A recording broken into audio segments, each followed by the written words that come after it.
So as you can probably tell, I've lost a fair bit of weight. I have lost, let me just get around this roundabout. I have lost in the last 9 weeks, being the hot pipe, where the water's run down it, where it's a very, very fine little drip, it's then dried up round it, dried the floor underneath it. So it's probably been going for years and years, but we all know that is other drivers telling us that there's a speed camera or a speed van. Altogether, I think there's 8 hours worth of footage from start to finish, and I've started editing it. Plastic versus copper. Whenever I do a video and I'm using plastic and or copper, the comments go crazy. But let's start off with a screw in a pipe.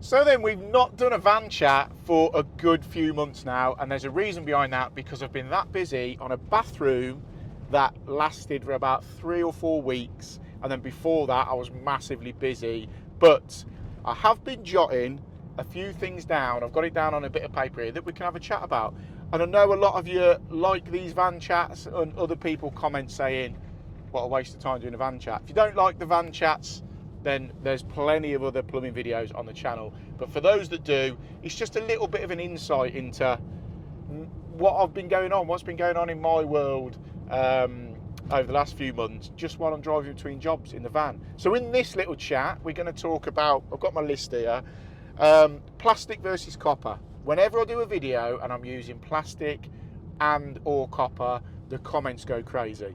We're going to address that. Also, I'm going to give you a little outline of the bathroom renovation I've just done, which altogether I think there's 8 hours worth of footage from start to finish, and I've started editing it, and it's going to be, well, let me know, do you prefer one big video? The thing is, this video would be about 3 hours long, or a 4 or 5 part series of the demolition of the bathroom and the getting the first fix in and getting the different trades in. So there's a lot of content to make there. Also, just that van letting me past has reminded me, earlier on today, I was driving along and there's cars coming the other way and vans coming the other way, flashing. We all know that is other drivers telling us that there's a speed camera or a speed van, police van, coming up, and they're giving you the heads up. We'll chat about that. And then also the big one that a lot of people have messaged me about or commented on is weight loss. I have lost a massive amount of weight. I'll tell you later on in the video exactly what I've done. But yeah, I've lost a massive amount of weight, nearly, well, I won't tell you yet, you'll have to wait and see. But appreciate everybody who has messaged me, commented, and just said how wow you look. Some of the videos that are going out are pre the start of the weight loss, and some are during. So I sort of flick around, but this is me as of Monday morning, how I'm looking at the minute. Loads better, loads thinner. So yeah, there's a little brief outline of what today's little van chat is going to be about. But let's start off with a screw in a pipe. I went to a job the other day, and they had a leak coming through the ceiling. I didn't film it. It was literally an ad hoc sort of call out, and I just grabbed my stuff and went out because a customer of mine was saying they got water coming through the ceiling. Should have filmed it, to be honest. Anyway, I've gone out there, had a look, and yeah, there's water dripping through the ceiling fairly quickly, but they said it had gotten a little bit quicker over the last few days. I had a bucket under it to start with, and then they called me out to go and have a look at it. So I got the floor upstairs, got the floor upstairs above where it was. Now, there was some heating pipes and there was a hot water pipe running through it. When I've got the floor up, I've noticed just a little bit away from where I was, I managed to chisel a little bit of the floor out. Where I was, there was a screw in the hot water pipe, and it must have been in there for, they've lived in the house 15 years, so it's been in there the whole time that they're there. They've not done any work in that room. But the screw had been put into the floorboard and into the pipe. Now, it had held for 15 years. How many times have you been out to jobs where there's something like that, or you've took a bit of pipe out and it's barely soldered, but it's held for years and years. The moment you've touched it, it fell apart. This is the prime example of this, where the screw has gone into the pipe sealed for God knows how long. It was massively furred up round it as well, and you could see where the water had come out of the pipe. It had been leaking, but because it was on a hot pipe and obviously contracting and expanding, being the hot pipe, where the water's run down it, where it's a very, very fine little drip, it's then dried up round it, dried the floor underneath it. So it's probably been going for years and years, but it just made me think, how often do we as plumbers go out to jobs like that? Let me know in the comments if you've been to a job where a screw's held the pipe, or that's a good one where a nail's gone into a pipe, and I've done it before, said to the customer, get a screw, pull the nail out, get a screw, and just screw it into the pipe till I get there, and it seals it. Sometimes it seals it perfectly fine, obviously not permanently, but yeah, I just thought I'd see whether many people go to it. I've been to a few of them, probably 5 or 6 of them over the years, of screws holding in pipes. So yeah, that was that. What else is there? Plastic versus copper. So this is a really interesting one, because the amount of videos I do, I've never said all my jobs are copper pipe work, copper fittings, copper pipe work. I've always said I've used plastic. Now, some people massively frown upon it, and it's like a thing. You're not a proper plumber if you use plastic. You are, because it's evolution, isn't it? Years ago we used lead, then we moved to copper, and then the process like that. But plastic nowadays is a thing. Like the job that I've just done in that flat renovation, I think it was the last video I've done. We're running pipework through the ceiling. You are never going to get copper through that ceiling without doing like bloody 400-500 mil lengths with couplers all the way through. So this is where plastic comes into its own. But the comments I get, oh, DIYer, oh, this, that and the other, just because you're using plastic. It's the same with soldering and press fit. If I do a video with soldering, people will go, could have pressed that. If I do a video with press fit, people will go, you could have soldered that. It's, what's the age-old saying? Horses for courses. There's always an application where plastic is better than copper is better than plastic, etc., etc. And then now with MLCP coming in, it's sort of, people are accepting it more. But yeah, I just find it really funny that people are soon in the comments jumping on it. Oh, plastic, you're not a real plumber. It really is. It really is a bit of a stigma in it. I've used plastic for years. I've put plastic into houses that I know 15 years ago, they're still there. Now, the only sort of time when I would say don't use plastic is if there's like rodents about and there's stuff like that where it's going to get chewed through. But as a whole, if you fit it properly, 9 times out of 10, it's good as gold. You can have a copper fitting fail, you can have a plastic fitting fail, whatever. So yeah, I thought I'd address that because a lot of people seem to come in on me, but I'm just showing it. I use plastic, I use copper. So what was the other one? Bathroom chat. So over the Easter holidays, bank holidays, which is what, a month ago? No, probably a month ago now, I started a big bathroom renovation. Now, I handed it over a couple of weeks ago, or last week. The customers are chuffed to bits with it. It looks amazing, but I'm going to start editing that up. I've probably about 20 minutes into it, but the amount of footage I got from that job is probably 6-7 hours worth of footage.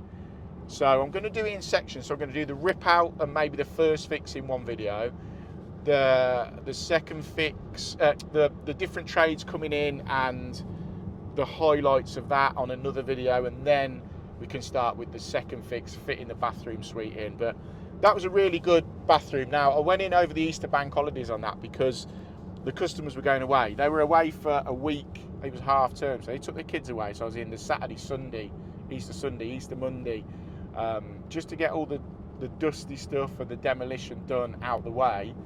But they are made up with the bathroom, really are. And, you know, it's just really nice when you can change a bathroom from what it was, a brown, tiled, really enclosed bathroom, into a really bright, freestanding bath, shower. It's brilliant. So when that comes, I think people are going to really enjoy it. But let me know how you would want that to be put over. maybe 2 big hour-long episodes or 4 half-hour episodes. Be interesting to see what people prefer. What else was I going to say? Speed cameras, yeah, camera van. I think I touched on it earlier on. I was just driving along and someone was flashing. Is it illegal?